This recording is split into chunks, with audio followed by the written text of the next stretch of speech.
In today's video, we're gonna talk about 5 things that you as a filmmaker can learn from teenage kids creating content on the new video app, TikTok. And how they can actually help you make better videos.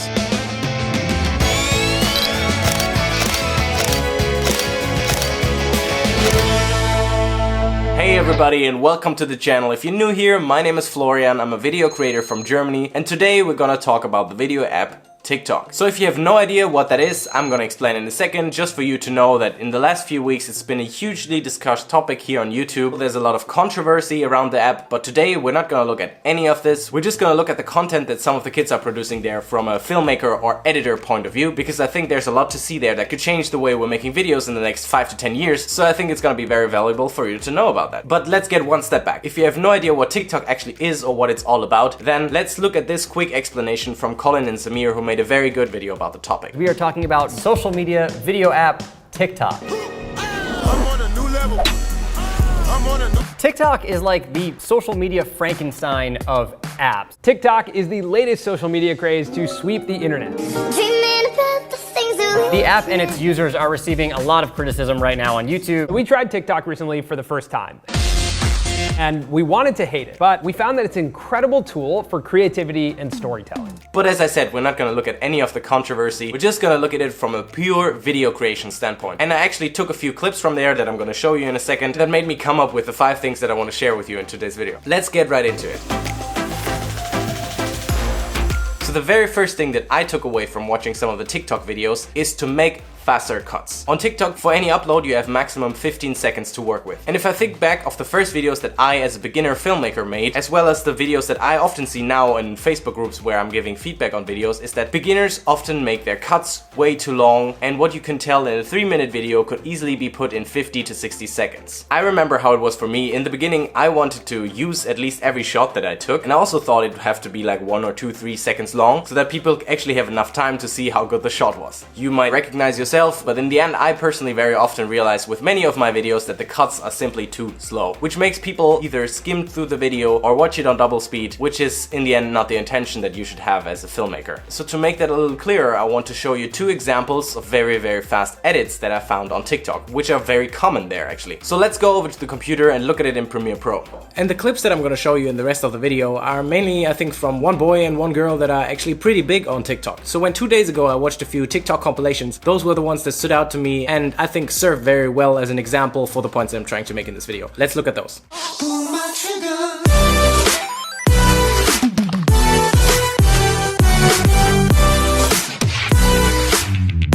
How fast was that cut? We fight and we argue, you'll still love me blind. If we don't fuck this whole thing up, guaranteed I can blow your mind.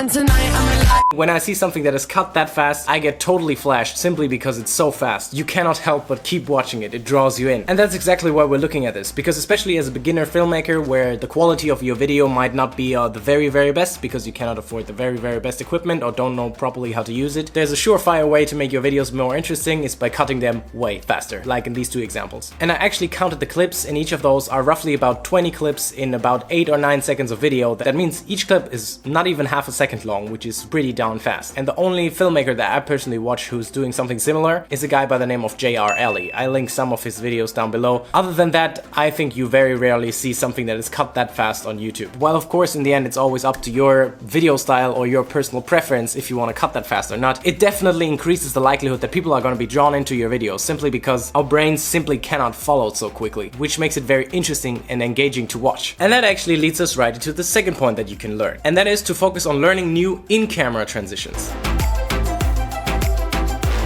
Especially within the last 1.5 to 2 years, with Sam Colder getting big, all these fancy hyper zoom and zoom in, zoom out transitions have become very popular. And especially beginning filmmakers tend to use them just simply to be able to use them. And I am 100% guilty of doing that as well. The problem with that though is if everybody takes those, then they simply get overused so quickly and you just cannot see them anymore. And that's where it can be very, very beneficial to start learning new transitions. And that is where the TikTok creators come in place. Let me show you 2 more clips, and this time just focus on the transition from one shot to the next one. Let's go. You don't judge me.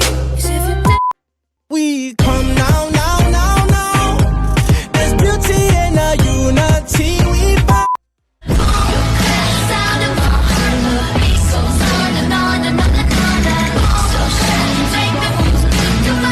Pretty crazy, right? When I saw that the first time, I was pretty much blown away. I mean, they can look gimmicky, but in the end, you cannot deny that there's so much thought and effort put in those transitions here. And the important thing to note there is the only things that were available for them to do that was their camera and a very simple program that can just cut. So all these camera transitions here were completely just done by smart ways of moving the camera in and out, filming through objects. In fact, I actually found this so cool to look at that probably in the next weeks I'm gonna try and practice with a few of those transitions for myself. Because in the end, all those in-camera transitions are way more unique than just using the same presets that everybody else is using. And that actually leads us right to the third point. So let's get off the computer and back to the couch. Yeah, so let's get into point number 3. And that is make more with less gear.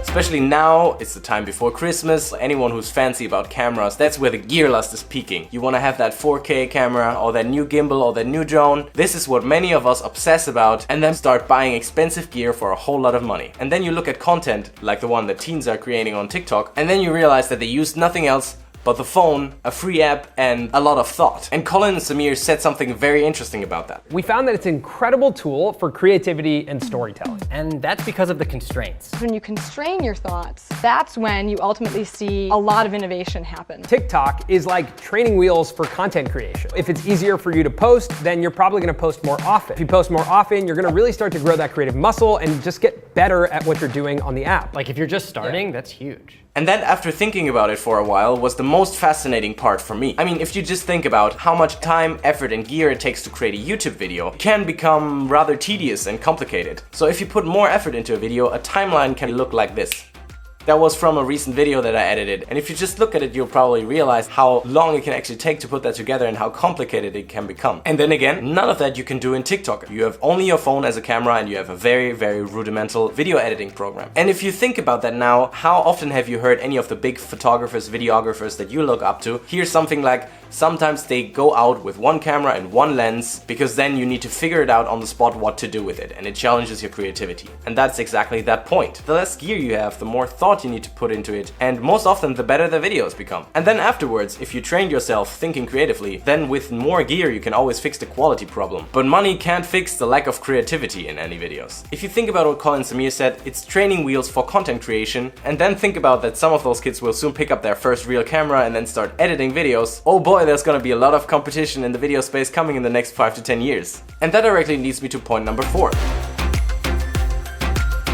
In 2018, as someone who's being a creative, the one part, of course, is being good behind the camera, using it, having the skills. And the other one is actually being good in front of the camera, getting used to presenting stuff, getting used to talk to clients about your work. Or use something like YouTube videos to actually tell people about what you're doing. And let's quickly jump back to Colin Samir to look at the clip that made me think about this. Executing on a creative idea takes courage. TikTok encourages you to do that. Dance on my phone or something like that slightly terrifies me, and it seems like younger generations have no problem like acting, singing, and that in itself is a muscle that's gonna take them a very long way. And if I personally think back with 14, 16 years, I would have never recorded myself as those kids are doing there. They're completely shameless in expressing themselves on camera. And if I just think about how long it took me to be comfortable in front of camera, that's gonna be a huge advantage for them coming up if they start making YouTube videos or anything similar. And a big part of that is just simply that they trained so long and have done it so often and frequently to put themselves on the phone and put it out there that they just drop any kind of shame to be in front of camera. So as I said before, I wouldn't be surprised if any of the next big social media stars that are known for their video editing will come right from any of those platforms that they grew up with being on camera and creating content on their phones. And that actually is the 5th and last point we're gonna cover in today's video, which is learn how to edit on your phone.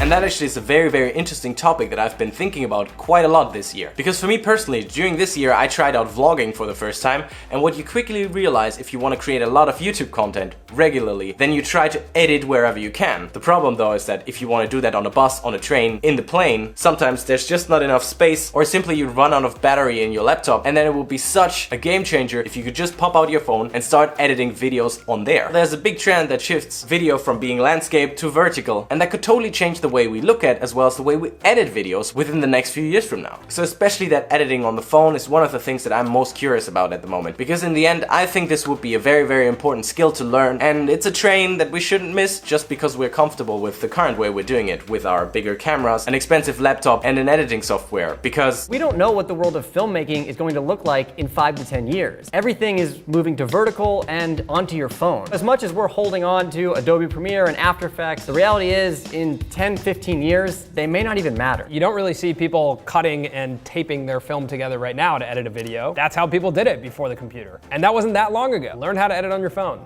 Amen, I said to that. So let's quickly wrap up what you as a filmmaker can learn from teens creating videos on TikTok and how that can improve you become a better filmmaker. Cut faster, learn more in camera transitions, make more with less gear, be more shameless in camera, and learn how to edit on your phone. So that's it for today. I really hope you took something away from this video. In the comments below, let me know which of those points was most interesting to you. Also, don't forget to subscribe down here. And here's a video that I think you should go and watch next. Florian out, until next time. Okay, and so we're rolling. We're recording the next video for the YouTube channel. Looking all professional like an anchorman.